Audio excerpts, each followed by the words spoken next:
Assalamualaikum warahmatullahi wabarakatuh. Selamat pagi anak-anak. Bagaimana kabarnya sekarang? Semoga sehat walafiat ya.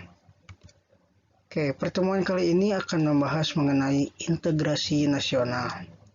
Apa sih integrasi nasional itu? Cung, ada yang tahu gak? Oke, sebelum lanjut ke materi, bisi pada lupa. Nah, nama Bapak Yusnandi Koswara dari kelas PPKN tingkat 2 dengan NPM 19 5020. Nah, dan ini foto Bapak ya. Nah, kita lanjut ke materi pengertian integrasi nasional anak-anak. Sebelumnya ada yang tahu gak integrasi nasional itu apa? Mungkin pada belum tahu ya. Nah, integrasi nasional menurut Kamus Bahasa Indonesia atau KBBI, integrasi memiliki arti pembaharuan sampai menjadi satu kesatuan yang bulat dan utuh. Sedangkan arti nasional berarti bangsa, anak-anak. Jadi, integrasi nasional adalah proses persatuan wilayah yang di dalamnya terdapat sebuah perbedaan. Nah, tadi kan sudah menurut KBBI integrasi nasional itu apa? Nah, sekarang menurut antropologi. Menurut antropologi, pengertian integrasi nasional adalah sebuah proses penyesuaian dengan unsur-unsur kebudayaan yang berbeda sehingga akan mencapai keselarasan fungsi yang ada di dalam kehidupan masyarakat. Nah, dengan contoh, misalkan di Indonesia itu kan sering gotong royong, saling membantu, itu adalah salah satu contoh dari antropologi. Nah, tadi sudah ke pengertian integrasi nasional. Sekarang, ancaman integrasi nasional. Ada apa saja sih? Nah, ancamannya itu meliputi ada ancaman militer. Ancaman yang menggunakan kekuatan bersenjata atau terorganisasi dan dinilai mempunyai kemampuan membahayakan kedaulatan negara, keutuhan wilayah, dan keselamatan. Dalam contoh, misalkan di Papua Nugini sekarang sedang berkonflik antara KPO dengan TNI. Nah, itu adalah salah satu ancaman militer anak-anak.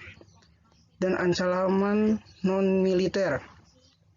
Pada hakikatnya, ancaman yang menggunakan faktor-faktor non-militer dinilai mempunyai kemampuan yang membahayakan kedaulatan bangsa, kepribadian bangsa, keutuhan negara, dan keselamatan segenap bangsa. Nah, di ancaman non-militer ini ada beberapa bidang tentunya, anak-anak. Nah, yang pertama ada ancaman di bidang ekonomi. Pada saat ini, ekonomi di suatu negara tidak bisa berdiri sendiri tentunya.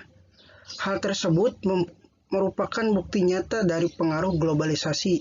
Dapat dikaitkan saat ini tidak ada lagi negara yang mempunyai kebijakan ekonomi yang tertutup dari pengaruh negara lain. Jadi berkesinambungan kawan-kawannya. Nah, sekarang pada ancaman di bidang politik. Ancaman di bidang politik dapat bersumber dari luar negeri maupun dalam negeri. Ancaman tersebut dilakukan oleh suatu negara dengan melakukan tekanan politik terhadap Indonesia, melakukan intimidasi, provokasi, atau blokade politik merupakan bentuk ancaman non-militer. Berdimensi politik yang sering kali digunakan oleh pihak-pihak lain untuk menekan negara lain. Nah, dan ancaman yang terakhir ada di bidang sosial dan budaya. Pada dimensi ini dapat dibedakan atas ancaman dari dalam dan ancaman dari luar. Ancaman dari dalam didorong oleh isu-isu kemiskinan, kebodohan, keterbelakangan, dan ketidakadilan. Isu tersebut menjadi titik pangkal timbulnya permasalahan seperti separatis, terorisme, kekerasan, dan bencana akibat perbuatan manusia. Nah, mungkin cukup sekian untuk materi integrasi nasional dan ancaman integrasi nasional. Jadi, integrasi nasional itu adalah proses persatuan wilayah yang di dalamnya terdapat sebuah perbedaan. Kenapa adanya integrasi nasional?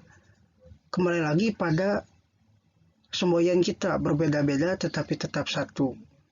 Oke, untuk materi minggu depan kita akan membahas mengenai fungsi dan kedudukan integrasi nasional. Mungkin cukup sekian yang Bapak sampaikan. Mohon maaf apabila ada kesalahan. Wabillahi taufiq wal hidayah. Wassalamualaikum warahmatullahi wabarakatuh.